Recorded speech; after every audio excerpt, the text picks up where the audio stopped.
আকাশবাণী আগরতলা। স্থানীয় সংবাদ পড়ছি সোমা চট্টোপাধ্যায়। এখনকার বিশেষ বিশেষ খবর হল, ধর্মনগরের উপনির্বাচনে পোস্টাল ব্যালটে ভোট গ্রহণের কাজ আজ শেষ হয়েছে। মুখ্যমন্ত্রী অধ্যাপক ডাক্তার মানিক সাহা বলেছেন, জনজাতিদের কৃষ্টি সংস্কৃতি ও আর্থ সামাজিক মান উন্নয়নে রাজ্য সরকার নিরলসভাবে কাজ করছে। পেট্রোলিয়াম ও প্রাকৃতিক গ্যাস মন্ত্রণালয় জানিয়েছে, সরকার সারা দেশে পেট্রোল, ডিজেল ও এলপিজির সরবরাহ নিশ্চিত করতে সর্বাত্মক চেষ্টা করছে।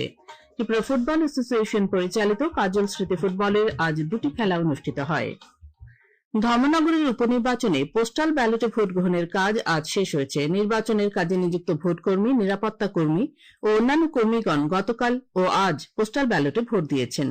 রিটার্নিং অফিসার দেবযানী চৌধুরী জানিয়েছেন, ধর্মনগরের বীরবিক্রম ইনস্টিটিউশনে গতকাল 99 জন এবং আজ 70 জন পোস্টাল ব্যালটে ভোট দেন।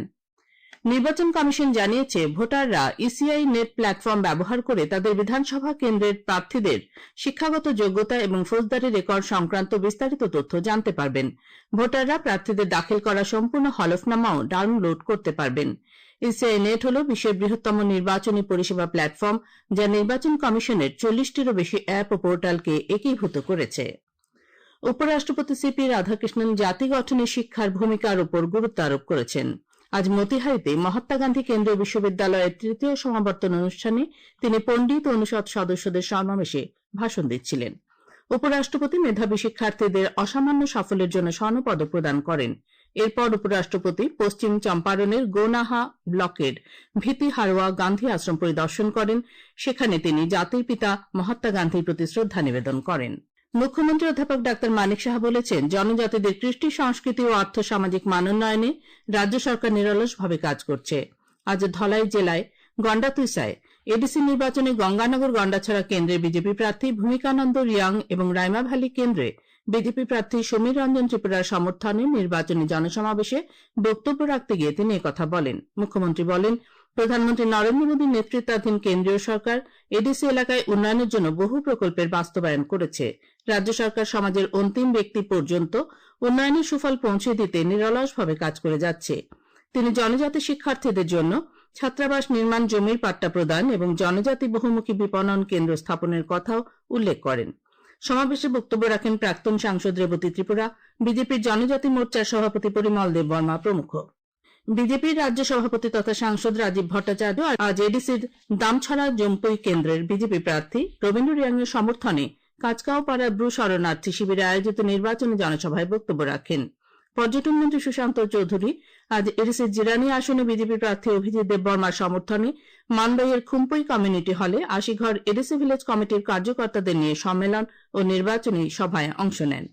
এদিকে এডিসির কাঠালিয়া, মির্জা, রাজাপুর এবং বীরচন্দ্র কলসি আসনের বিজেপি প্রার্থীদের সমর্থনে মনপাথর বাজারে মিছিল ও সভায় অংশগ্রহণ করেন অর্থমন্ত্রী প্রণজিৎ সিংহ রায়, বিধায়ক প্রমোদ রিয়াং প্রমুখ। এই দুটি আসনে তিপ্রামাথা প্রার্থীদের সমর্থনে আয়োজিত সভায় বক্তব্য রাখেন তিপ্রামাথার বিধায়ক রঞ্জিত দেববর্মা। বীরচন্দ্র কলসি আসনের সিপিআই প্রার্থীর সমর্থনে জোলাইবাড়ি ব্লকের আভাংছড়া ভিলেজের সভায় প্রাক্তন বিধায়ক প্রভাত চৌধুরী বক্তব্য রাখেন। এই আসনে আইপিএফটি প্রার্থীর সমর্থনে কলসি বাজারের সভায় বক্তব্য রাখেন আইপিএফটি নেতা মানিক ত্রিপুরা। তাছাড়া ধর্মনগর বিধানসভা কেন্দ্রের উপনির্বাচনে আজ ধর্মনগর কালীদিঘির পাড়ে কংগ্রেস প্রার্থী চয়ন ভট্টাচার্যের সমর্থনে এক নির্বাচনী সভা অনুষ্ঠিত হয়। বক্তব্য রাখেন প্রদেশ কংগ্রেস কমিটির ইনচার্জ সপ্তগিরি উলাকা, প্রদেশ সভাপতি আশিস কুমার সাহা, বিধায়ক সুদীপ রায় বর্মন প্রমুখ। সুপ্রিম কোর্টের বিচারপতি এস ভেঙ্কট নারায়ণ ভাট্টিরাজি রাজ্যে আদালতের বিচারকদের সততা, স্বচ্ছতা ও সাংবিধানিক মূল্যবোধ বজায় রাখার উপর গুরুত্ব আরোপ করেছেন। আজ নরসিংগড়ের বার্ষিক জুডিশিয়াল কনক্লেভের প্রধান অতিথির ভাষণে বিচারপতি শ্রী ভাট্টি বলেন, ট্রায়াল কোর্টের বিচারকদের ভূমিকায় বিচার ব্যবস্থার ভিত্তি গড়ে তোলে। তিনি বলেন, ত্রিপুরার বিচার ব্যবস্থাকে শক্তিশালী করে তুলতে এবং ভবিষ্যতে আইনজীবীদের দক্ষ হিসেবে গড়ে তুলতে বিচারকদের আরও বেশি দায়িত্ব নিতে হবে। তিনি জুডিশিয়াল কনক্লেভে আনুষ্ঠানিকতা সীমাবদ্ধ না থেকে আত্মসমালোচনা, বিশ্লেষণ ও সচেতনতা বৃদ্ধির ক্ষেত্র হিসেবে দেখতে পরামর্শ দেন। বিচারপতি শ্রী ভাট্টি বিচারকদের সতর্ক করে বলেন, ভয় বা প্রভাবের কাছে আত্মসমর্পণ বিচার ব্যবস্থার মূল ভিত্তিকেই দুর্বল করে দিতে পারে। অনুষ্ঠানে ত্রিপুরা হাইকোর্টের প্রধান বিচারপতি এম.এস. রামচন্দ্র রাও বিচার ব্যবস্থায় স্বচ্ছ এবং নিরপেক্ষতা বজায় রাখার উপর জোর দেন। অনুষ্ঠানে ভাষণ দেন ত্রিপুরা হাইকোর্টের বিচারপতি Sabyasachi Dutta Purkayastha, advocate general Shaktimoy Chakraborty, bar council of ত্রিপুরার চেয়ারম্যান রতন দত্ত প্রমুখ। উপস্থিত ছিলেন উড়িষ্যা হাইকোর্টের প্রাক্তন প্রধান বিচারপতি শুভাশিস তলাপাত্র, অন্ধ্রপ্রদেশ হাইকোর্টের বিচারপতি রঘুনানন্দন রাও এবং রাজ্যের সমস্ত আদালতের বিচারকগণ।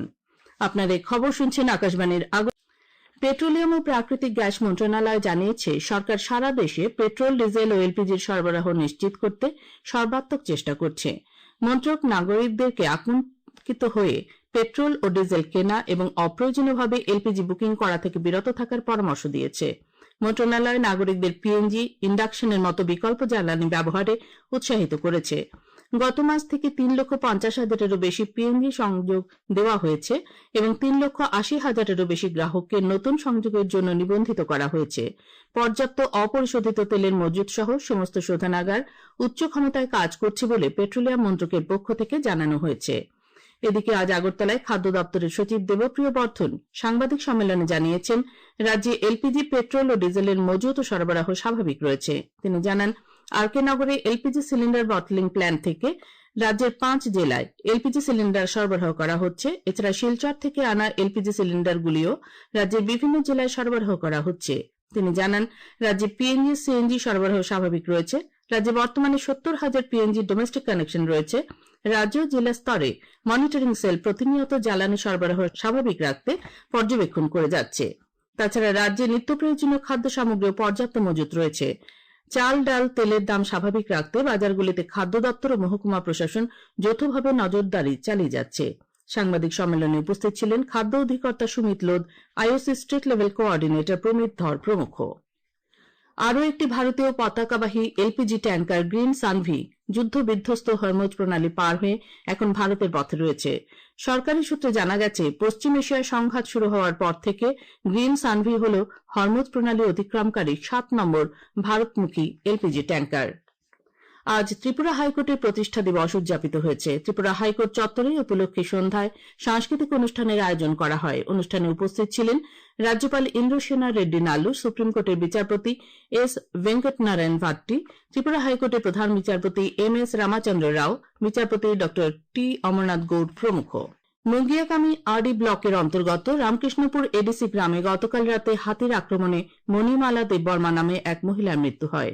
মুখ্যমন্ত্রী অধ্যাপক ডাক্তার মানিক সাহা আজ নদিয়াগামীতে যান শোকসন্তপ্ত পরিবারটির সাথে দেখা করেন এবং তাদের প্রতি সমবেদনা জ্ঞাপন করেন।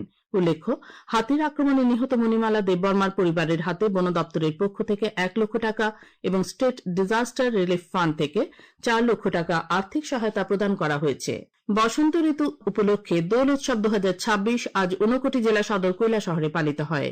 কৈলাসহর পৌর পরিষদ ও তথ্য সংস্কৃতি দপ্তর আয়োজিত এই উৎসব উপলক্ষে এক বর্ণময় শোভাযাত্রা কৈলাসহরের বিভিন্ন পথ পরিক্রমা করে। উদ্বোধন করেন ঊনকোটি জেলা পরিষদের সভাধিপতি অমলেন্দু দাস।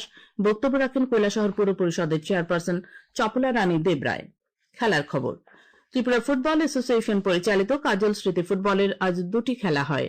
উমাকান্ত মিনি স্টেডিয়ামে অনুষ্ঠিত প্রথম খেলায় মতিনগর ক্রীড়া একাডেমি 4-0 গোলে আগরতলার ডন বস্কো স্কুলকে পরাজিত করে। পরে দ্বিতীয় খেলায় মান্দাইয়ের ডন বস্কো স্কুল 6-0 গোলে এডিনগর স্কুলকে হারিয়ে দেয়। আবহাওয়া। আগামী 24 ঘন্টায় উত্তর জেলা, ধলাই, ঊনকোটি, খোয়াই, সিপাহীজলা ও পশ্চিম জেলাতে 40 থেকে 50 কিলোমিটার বেগে ঝোড়ো হাওয়া সহ বৃষ্টির সতর্কতা জারি করেছে আবহাওয়া দপ্তর। তাছাড়া দক্ষিণ ও গোমতী জেলায় 30 থেকে 40 কিলোমিটার বেগে ঝোড়ো হাওয়া সহ বৃষ্টির সম্ভাবনা রয়েছে।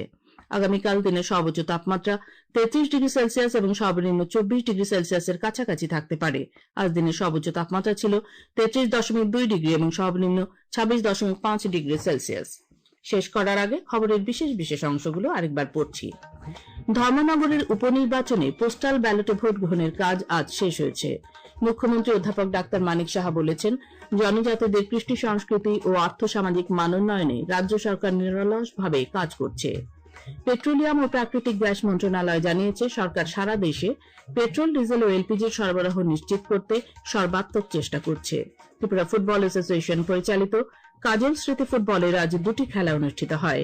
স্থানীয় সংবাদ আজকের মতো এখানেই শেষ হলো। পরবর্তী বাংলা স্থানীয় সংবাদ শুনতে পাবেন আগামীকাল সকাল 7টা